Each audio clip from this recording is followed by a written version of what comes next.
Just days before Christmas in 1992, a beloved elementary school teacher was found brutally murdered inside her Lancaster County apartment. For years, her killer walked free, hiding in plain sight while investigators chased dead ends. It would take more than 25 years and a breakthrough in DNA technology to finally uncover the truth. The person responsible had never left the community and was living and working in plain sight. This is the murder of Christy Mirack.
Hi, everyone, and welcome to episode 45 of Stop Who Does That. I'm your host, Jackie. And I'm your host, Jenna. We hope everyone is having a great week. I just worked a 4-day in a row bender over my whole weekend, so I didn't have much fun this weekend. How about you, Jenna? Yeah, we had a nice weekend, and we're getting ready to go on another vacation in a few days to the Jersey Shore.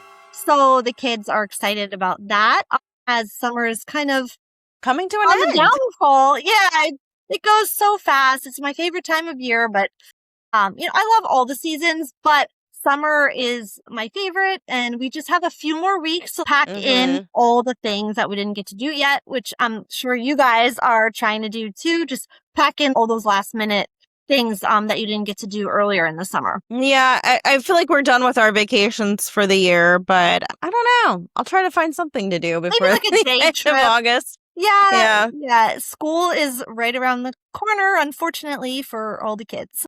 I know. Well, here's your weekly reminder to please give us a rating and a review on Apple Podcast or Spotify.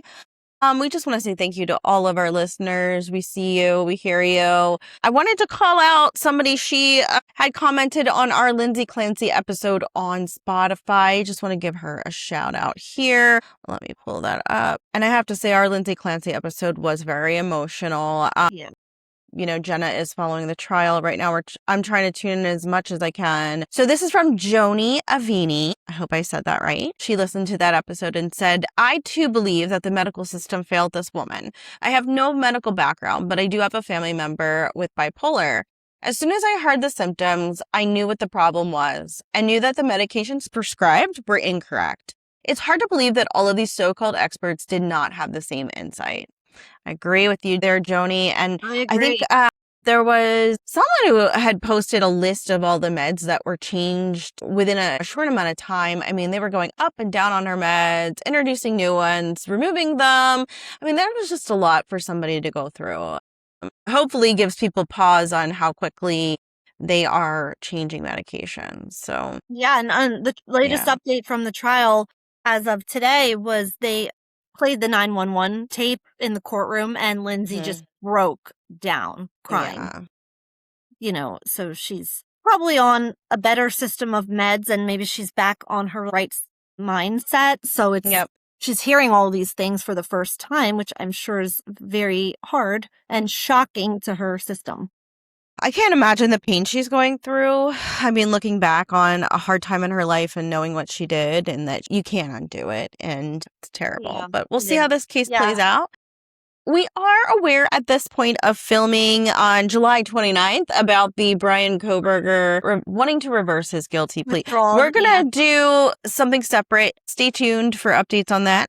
But we will discuss that and break that down for you guys. We have a lot of thoughts on this. You know, we hate Koberger, but we always bring him up, and now we're going to have to talk about him again. The case is just something where there's lingering questions. So many. And something told me, it's kind of weird, like before that broke, I was thinking, is that truly it with this case? He just pleads guilty, gives us no explanation. And I was musing to myself, will he ever speak out and give an explanation or say something? And this is the first time he's broken his silence. So it is. Yeah, we'll talk about that on a separate recording, guys, okay? Yeah. And before we get started on this episode, I want to give a special shout out again to my bestie Janine for yet another great case recommendation. Thanks, girl. Thank you, Janine. We need you to work with us one day. I know. You're number one up in line to be hired by the podcast. You're the one. So thank you. All right. Well, let's get into it. Just days before Christmas in 1992, a beloved elementary school teacher was found brutally murdered inside her Lancaster County apartment. For years, her killer walked free, hiding in plain sight while investigators chased dead ends. It would take more than 25 years and a breakthrough in DNA technology to finally uncover the truth. What happened inside Christy's apartment would shock the Lancaster community and launch an investigation that spanned more than 2 decades before a groundbreaking forensic technique finally revealing the identity of her killer. This is the case of Christy Mirack. Another murder is making news in Lancaster County tonight, but this one happened nearly 20 years ago and is still unsolved. Christy Mirack was killed in her home in East Lampeter Township. Now, a Lancaster County man's using little signs in hopes of solving the crime. Here's News 8's Pete Muntine. Along Route 30, just off the Roarstown Road exit, one sign stands out. Its message is simple. Who murdered Christy Mirack? That's it. Fred Nell of Lidditz posted the sign and 3 more just like it around Lancaster County. Just a sign, but it's also something people see every day. People do remember it, especially people who have been around, in the county for the last 20 years. And Christy's story is hard to forget. She was a 6th grade teacher at an East Lampeter Township elementary school. One December morning in 1992, she never made it to her classroom. No arrests were made. I drive by every day at the school, so I think about it. And I think about there's no closure for the family. Fred was just 19 years old then. Now he's married to a teacher. I value education more than anything. And having a son who has a learning disability, I know what it means to have education and what it means to have kids have good teachers to help my kid out. When she was murdered, she never got a chance to live out that dream of helping kids. Now all that's left is hope that this cold case won't be cold forever. I think when you try, you never fail. And if one person can call up and say, hey, I remember something they didn't remember 20 years ago, or reflect to their memory and help the police department solve this case, that would just be awesome. In East Hempfield Township, Lancaster County, Pete Muntine, News 8. Christy Mirack was born on November 4th, 1967, making her 25 years old at the time of the crime. She was born in Shamokin, a small coal region city in Northumberland County, Pennsylvania.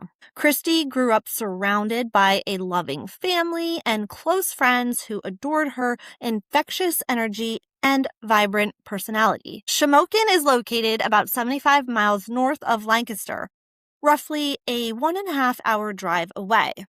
It was a world away from the bustling Lancaster area, and Christy was eager to build a life of her own. And I just want to point out that my dad's family is from the Lancaster area. He grew up on a farm out there, and I wouldn't really refer to Lancaster as bustling, Jackie, but compared to Northumberland County, I'm sure it was like a big city. Shamokin, actually, there was this talk show that played a clip, like a news clip of these people from Shamokin talking about their local Dunkin' Donuts being, she goes, I like my donuts from Dunkin' Donuts, and how much this Dunkin' Donuts meant to them. And it became like this viral sensation. I'm pretty sure Theo Von played the clip for Ben Affleck when he had him on, and they were cracking up. I mean, I'm Must agree. I love my Dunkin' Donuts. Yeah. too. Yeah. And there was this lady named Edna with no teeth. And my friend Troy actually has a t-shirt with her face on it. And it says Dunkin' Donuts on it. Yeah. It was hilarious. So whenever I hear Shamokin, I think of that So video. basically, Shamokin is a very, very rural coal mining town. And then Dunkin' Donuts is all they have to look They got nothing. They got nothing. In fact, it's so desolate, they think Lancaster is a bustling city. I mean, nowadays, Lancaster they do have a city. It's not like Harrisburg, and it's definitely nowhere near like Philly or Pittsburgh. I guess you could say it's like Allentown, kind of. It's not even as big as Allentown. It's not bustling. But to those from Shamokin, it was like the big city. It was the closest thing they had, basically. Like I said, it was an 1.5-hour drive. So you have to drive an 1.5 hours just to get to any kind of civilization. So after graduating from college, Christy moved to Lancaster County to pursue her dream career as an elementary school teacher. Shamokin, like we said, is about 75 miles north of Lancaster. So she's going south to Lancaster. Shamokin was more up north. She was really eager to build a life of her own, and she had recently settled into a new apartment just outside downtown Lancaster, where she lived near several of her college friends. So this group graduated college together, and now they're living in kind of the same apartment complex or nearby apartment complex to each other, this group of girls. So they're extremely close group of girlfriends. They went to college together. They're young adults living near each other. So this group of girls was just living their best life. They were very close. They would go out, enjoy nights dancing at local clubs and going out, just spending, well into the early hours of the morning. They would go out, hanging out together all the time. And one of Christy's friends later recalled, we would go to different clubs and we probably made ourselves known. We're here. Come look at us, like in a fun way. They basically made an entrance wherever they went. This group of girls, they were, I saw pictures of Christy with her friends. They were very bubbly, big smiles. They had their hair. It was the early 90s. They had the bangs, they had the outfits, the clothes. So when she says, we're here, come look at us, like she meant it. They made an entrance. Beneath the fun-loving, outgoing personality was a woman deeply devoted to her career. Like we said, her dream was to be an elementary school teacher, and that is exactly what she did. Christy taught 6th grade at Rohrstown Elementary School. And those who knew her say teaching wasn't simply a job, it was her calling. She absolutely loved being a teacher. She wasn't just satisfied with being a good teacher, she wanted to be a great teacher. Former principal Harry Goodman later said. She was creative, she had the kids motivated, they were captivated.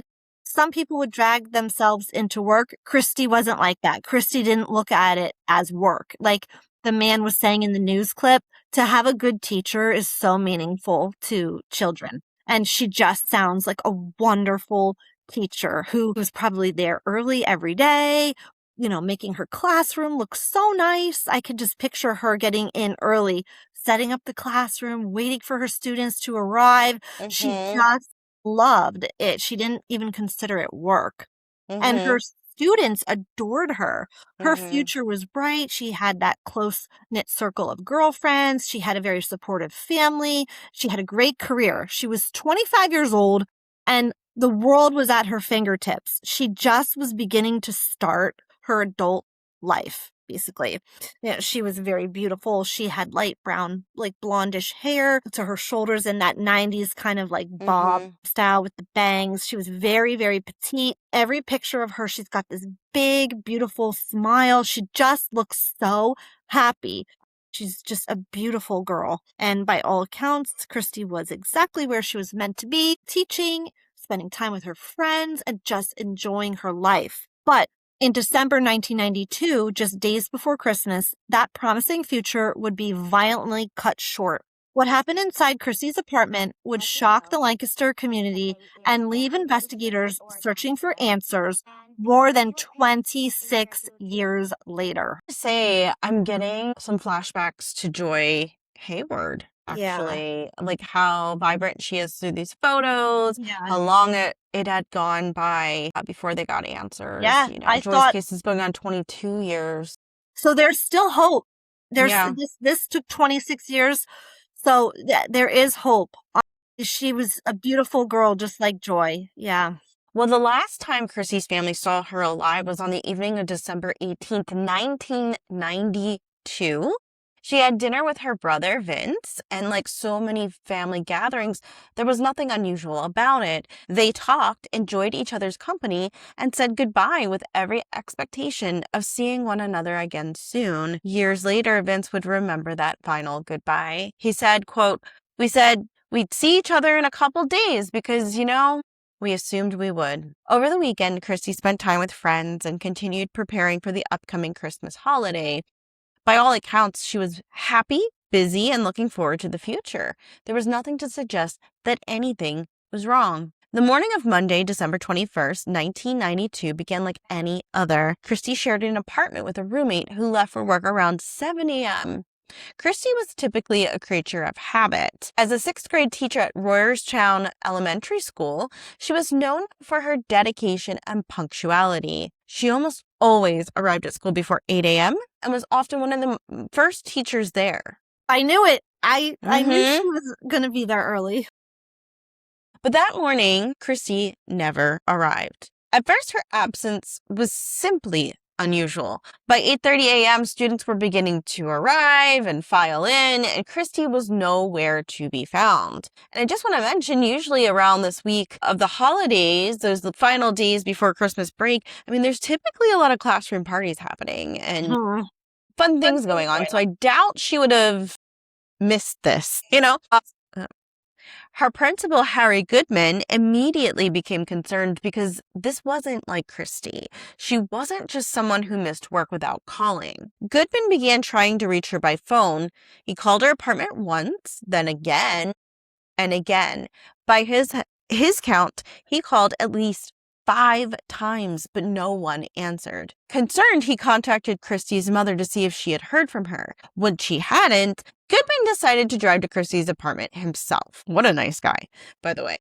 Amazing principal. Yeah. He really cared. He's probably getting that gut feeling like something's not right. At that time, he assumed there might be a simple explanation. Maybe she had car trouble.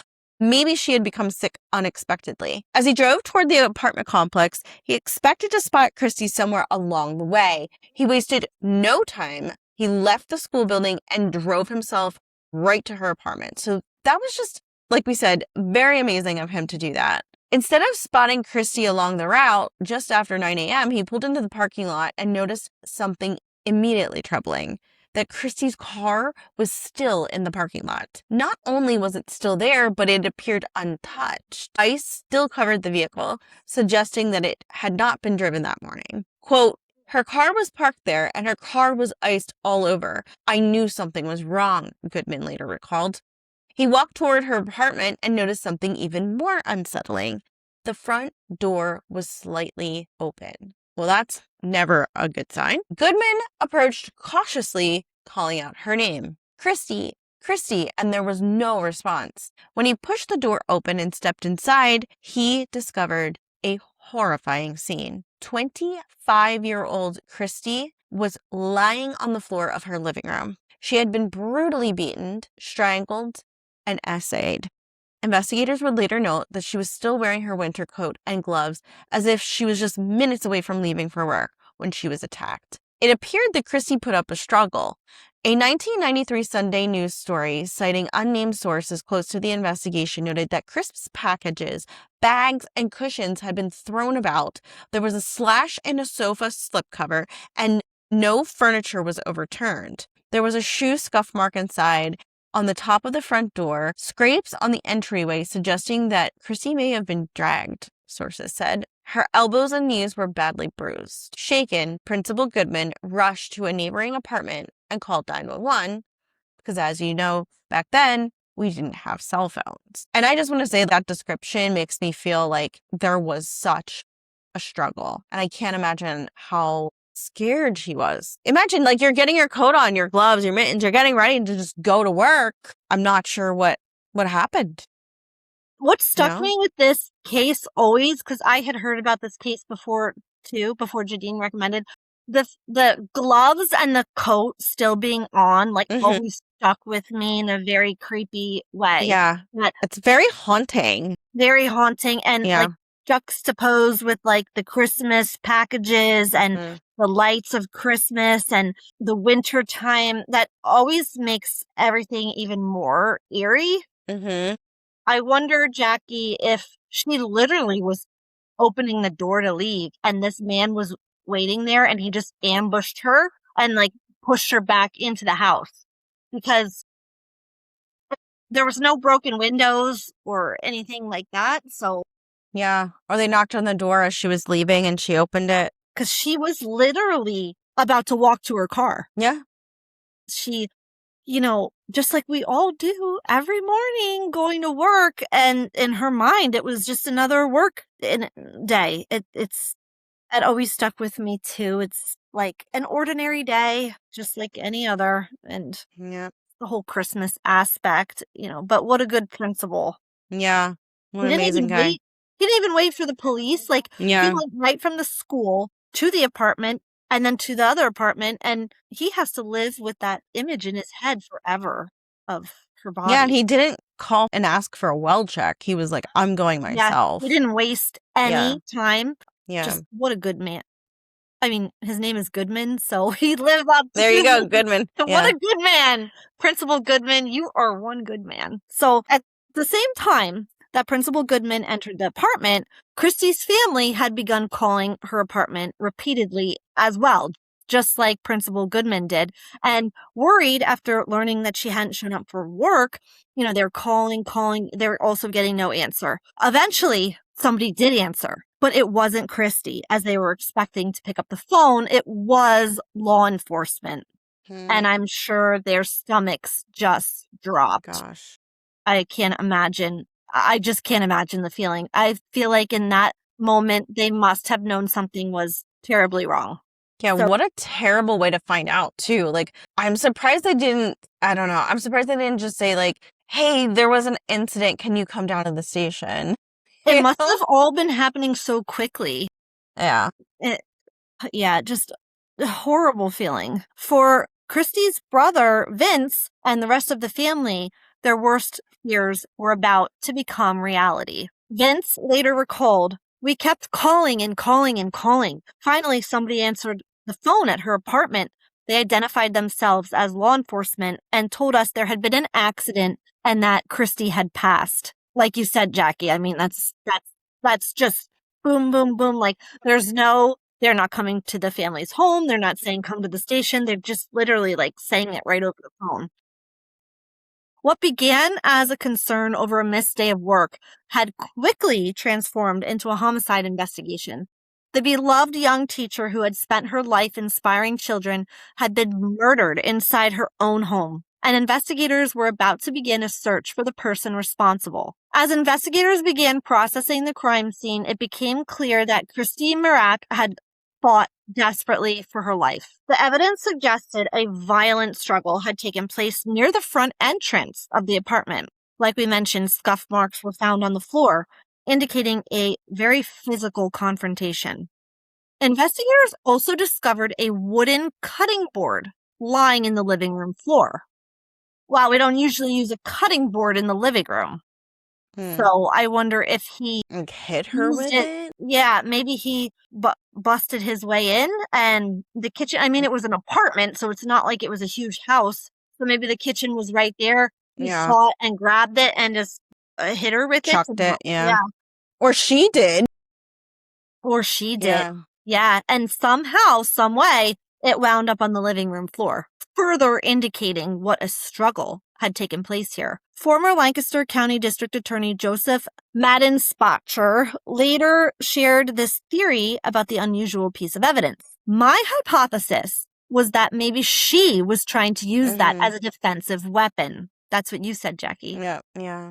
It was probably the only thing that she found. Yeah, she found, within her reach, if he was right there. Christy was still wearing her winter coat and gloves when she was found, leading investigators to believe she had been preparing to leave for work when she encountered her attacker. Investigator Tom Stedman later said she was overpowered pretty quickly. Where she was murdered was not far away at all from the front entry point.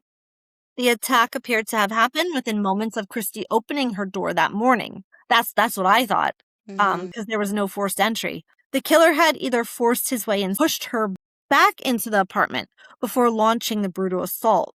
The door was unlocked and partially ajar when Principal Goodman had entered the apartment. Investigators knew one thing immediately. Whoever committed this crime had been incredibly brazen.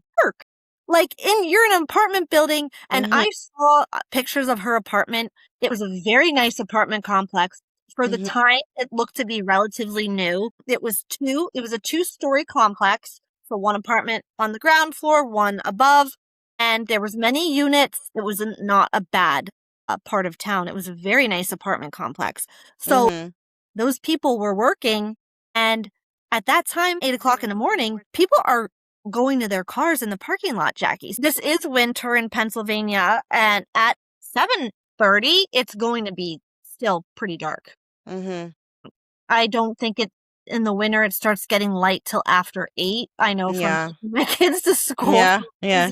So it definitely that could have been working to his advantage that it was pitch black, but people were coming and going. So it wasn't like the middle of the night here. This is like morning rush hour. Right. Yeah. So whoever did this had risked being seen. Despite the violent nature of the crime, detectives had no clear suspect. As they began retracing Christy's final days, they interviewed her roommate, Mary Lesko. Mary told investigators she had left the apartment approximately 7 a.m. that morning. She recalled that Christy seemed somewhat distracted, although she couldn't pinpoint why. Detectives then turned their attention to Christy's personal life. So during that investigation, investigators learned something very surprising. Christy had been involved in a relationship that many of her friends knew very little about. She had been dating an older man, approximately 20 years her senior, who went by the nickname Dagger. The relationship had raised concerns among some of Christy's friends because Dagger was married at the time and had served as president of a local Teamsters union. While her friends weren't particularly fond of the relationship, they believed Christy genuinely cared about him. Quote, "I think she felt cared for," one friend later recalled. "I don't even know whether that was financially or what, but I think she felt cared for." However, that relationship appeared to be reaching its end. According to friends, just 2 days before her murder, Christy had told them she planned to break things off with Dagger. And as I was about to say, naturally, investigators wanted to speak with him.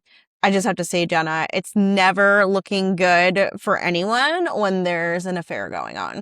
No, I'm sure, like I've said this before, I'm sure Dagger was shitting his pants at this point because he's like, my God, this is bad timing for me. First of all, I'm cheating on my wife, and now the girl I'm cheating with ends up murdered. Like, holy shit. Right before, unbeknownst to him, she wants to break up with him. So it reminds me of Jennifer Brown. Yes. When she was having an affair with her neighbor who was married. And then she turned up murdered. And they were looking at him. And he had an alibi, but still, the moral of the story is you shouldn't be having an affair with a married person. Just stop that. And then second of all, it's just not a good idea. And just one more thing to tie this into, I just had a thought, Scott Peterson, right? Yeah. It goes to show that there may be an affair going on when someone's found murdered, but it's not always the lover. Good point, Jackie. So just keep that in the back of your mind. That's a great point. Suspicions only increased after a strange incident occurred at Warestown Elementary School the day after Christy's murder. A school administrator encountered a man wandering the halls carrying flowers. The man said he was there to see Christy and claimed he didn't know that she had died. Police soon identified the visitor as dagger. For a brief time, investigators considered whether he could be involved in the crime. But as they dug deeper, the evidence pointed elsewhere. At the time of the murder, Dagger had been hundreds of miles away in Virginia, where he had recently moved with his wife. His alibi checked out, and when he voluntarily provided a DNA sample, it did not match the DNA recovered from the crime scene. So, Dagger was cleared. Police also looked closely at everyone connected to Christy, including those who discovered her body. The school principal, Harry Goodman, who found Christy that morning, was interviewed and quickly eliminated as a suspect. And I was going to say, as much as he seemed like a really good guy, I had my suspicions like, well, why did you automatically just go to her house? Right, like maybe they were having an affair. Well, who knows, right? He knew what her apartment, I'm sure he looked it up, but he knew what her car looked like too. So yeah, he was very familiar with her, but no, he was safely cleared. Yeah. Well, for Goodman, the trauma of discovering Christy's body would remain with him for years. Quote, "It was awful," he later said. "I don't know how I got up in the morning and went in. It was almost like my salvation to be able to get up and go to school every day." Yeah, the horrors. Yeah. And, the entire school community was just devastated and rocked by her loss.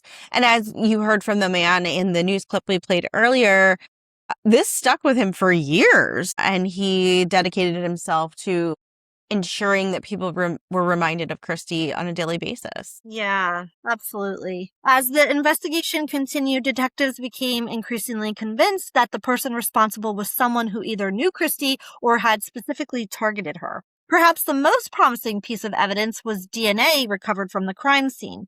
Investigators hoped it would quickly lead them to her killer, but when the DNA profile was entered into the National Law Enforcement Database, there were no matches. The Mirack family even offered a $10,000 reward in hopes that someone would come forward with information, but no one did. Months turned into years, and the list of viable suspects continued to shrink, which again reminds us of Joy Hayward's case, where they offered a reward also, and nobody was talking. Madensbacher later recalled, quote, "Initially, we had plenty of viable suspects, but when you start running out of them, you're running out of them." Yeah, well said. That's on point.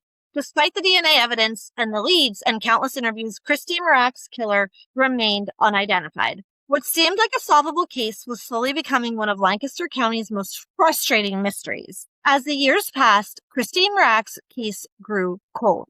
Despite numerous tips and leads, investigators were unable to identify the person responsible for her murder. In 2007, 15 years after Christy's death, which I just want to say 2007 doesn't seem like 15 years after 1992, but that's wild to me. Her brother Vince leased a billboard along a Lancaster highway in an effort to keep her case alive and in the public eye. While the billboard generated attention and new tips, none of those tips led to a breakthrough. By 2015, now Lancaster County District Attorney Craig Stedman's office took over the investigation. Now more than 2 decades had passed since Christy's murder, and advances in DNA technology gave investigators renewed hope. Detectives essentially started from scratch, re-examining the evidence and the DNA left behind by Christy's killer. In 2017, authorities partnered with Parabon Nanolabs, which we speak about a lot, and you guys are familiar with. They are the DNA. They run the DNA genealogy they run the DNA to predict a suspect's physical appearance and all of those things. Using DNA recovered from Christy's body in the crime scene, Parabon created a composite image of the unknown suspect and released it to the public. The image generated new leads, but once again, none of those leads panned out. This is just so frustrating for the family. But in 2018, everything changed. The arrest of the Golden State Killer demonstrated the power of investigative genetic genealogy, a groundbreaking technique that uses DNA and family tree research to identify suspects. Inspired by that success, Lancaster County investigators decide to pursue the same strategy in Christy's case, which bravo to the Lancaster County Police Department for wanting to try this, because we sure know the Chester police are not doing it. Working with renowned genealogist C.C. Moore, authorities hope this new approach could finally do what decades of traditional investigative work could not: put a name to the DNA and identified the man who killed Christy. In May 2018, investigators took the next step in the case by partnering with genealogist C.C. Moore and Parabon Nano Labs. Using the DNA profile left behind by Christy's killer, scientists converted the genetic data into a format that could be uploaded into GED Match, a public genealogy database where users voluntarily share DNA information to learn about their ancestry and connect with relatives. Almost immediately, Moore began finding distant relatives connected to the unknown suspects. From there, she did what she calls reverse genealogy, and we've talked about this in so many other cases with Jody Sarin and, yes, Brian Koberger, and this is what we're trying to accomplish for Joy Hayward. So what they do is, rather than tracing a family tree backwards through generations, they work forward from shared ancestors, building out a massive family tree and searching for someone who matched the suspect's genetic profile. As she narrowed the possibilities, Moore identified a family living in the Lancaster area with Northern European ancestry. She also noticed something distinctive in the DNA. The suspect appeared to have Puerto Rican heritage. Digging through newspaper archives and public records, she eventually found an engagement announcement that caught her attention. It referred to a man connected to the family she had been researching, but his father had a Latin American surname. She continued researching and soon found an online interview with the same man. In the article, he discussed his love of cooking Puerto Rican food because he was half Puerto Rican. At that moment, C.C. Moore believed she had found her suspect. Remarkably, after a case that had remained unsolved for 26 years, it took Moore only a few days to identify a potential match. She turned this name over to Lancaster County investigators, and this suspect was 49-year-old Raymond Charles Rowe, who most people in Lancaster knew him by another name, DJ Freez. He was a popular DJ in local clubs and DJ'd weddings for the past 20 years. And I just wanted to show you what the DNA profile thought this man should look like, because I thought this was pretty cool. So let me just share my screen real quick and show you guys. So this is what using that unsubs DNA projected he would look like, right? And this is Raymond. Let me show you a photo of Raymond. He looks like the last photo, the most age progressed photo. Yeah. Yep. I agree. I would say this one right here. Yeah. That one right That's pretty cool. Yeah. That's pretty cool that they were able to kind of predict what he would look like. Ages. Yeah. Mm-hmm. Unreal. For investigators, this was the biggest break the case had ever seen. But they simply couldn't just approach him and ask for a DNA sample. They needed confirmation without alerting him that he was under suspicion. An undercover surveillance team began following Rowe's movements. Eventually, investigators watched as he threw away a little water bottle and a piece of chewing gum in the trash. And as we know from Brian Koberger, anything in the trash is fair game. These items were recovered from the trash and rushed to a Pennsylvania State Police crime lab. When the DNA was tested and compared to DNA recovered from Christy's body, the crime scene, the results were definitive. It was a 100 match. For many involved in this case, the revelation was shocking. Wow, he seemed like such a normal person, Moore later said, a successful, talented family man. Wow. Living in the community the whole time. Yep. On June 25th, 2018, Lancaster County District Attorney Craig Stedman announced that Raymond Charles Rowe had been arrested for the 1992 murder of Christy Mirack. The news stunned the community. Rowe was a well-known local DJ who had built a successful career entertaining at clubs, weddings, and events throughout the region. He was very well known. Investigators found no direct connection between Rowe and Christy, but they did uncover circumstances that suggested their paths may have crossed. At the time of the murder, Rowe worked as a DJ in 1992 at several popular Lancaster area clubs. The same clubs Christy and her friends, that group of girlfriends, frequently visited. His daytime job was also located near Christy's apartment complex, so he definitely knew who she was. Did it on the way to work. Yep. He probably was kind of stalking her. He probably saw her coming into the club and then noticed where she lived, and she was very beautiful, so she stood out to him. Raymond Rowe wasn't someone who fit the image of a suspected killer, known professionally as DJ Freez, also a business owner, father, and regular churchgoer. For decades, he had been this well-known figure in Lancaster. He was a breakdancer before becoming a fixture in the local music scene and serving as the house DJ at the renowned Chameleon Club. Friends and colleagues described Rowe as charismatic, personable, successful. Aside from a minor disorderly conduct citation related to loud music while DJing, a charge that was later dismissed, he had no significant criminal history.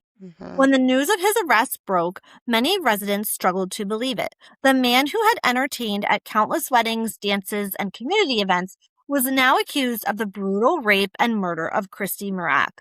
For those who knew him, the question wasn't why, it was how someone they thought they knew could have hidden such a dark secret for more than 26 years. Investigators believe Rowe likely encountered Christy well before her murder and may have become fixed on her, aka obsessed. On September 19, 2019, just as jury selection was about to begin, Rowe unexpectedly pled guilty to first-degree murder and related charges in the death of Christy Mirack. By pleading guilty, he avoided trial and spared Christy's family from having to sit through graphic testimony and crime scene evidence. What made this hearing particularly frustrating for many was that Rowe never explained why he killed Christy. He admitted his guilt but offered no meaningful motive and provided very few answers about what happened that morning in December 1992. During the sentencing hearing, Christy's family finally had the opportunity to address the man responsible for taking her life. Her brother Vince spoke about the decades of grief and unanswered questions their family had endured. Family members described how Christy's murder had permanently altered their lives and how they waited more than 26 years for justice. The judge sentenced Rowe to life in prison without the possibility of parole, the mandatory sentence for first-degree murder in Pennsylvania. Even with the guilty plea, some questions remain unanswered. Investigators believe Rowe likely encountered Christy before her murder, possibly at a nightclub scene where she socialized, and he became a stalker. And they were just never able to establish a definitive connection between the two. And Rowe has never publicly explained what motivated him to target her. And wow, this is so eerily similar to the Idaho 4. Yes. And what a piece of shit, Raymond Rowe, you are. Honestly, you have no even explanation to her family. Like, ew. For Christy's family, the guilty plea finally brought about accountability, but not necessarily closure. After more than a quarter century of waiting, they learned who killed Christy, but they may never know why. As heartbreaking as this story is, those who knew her did not want her to be remembered as a victim.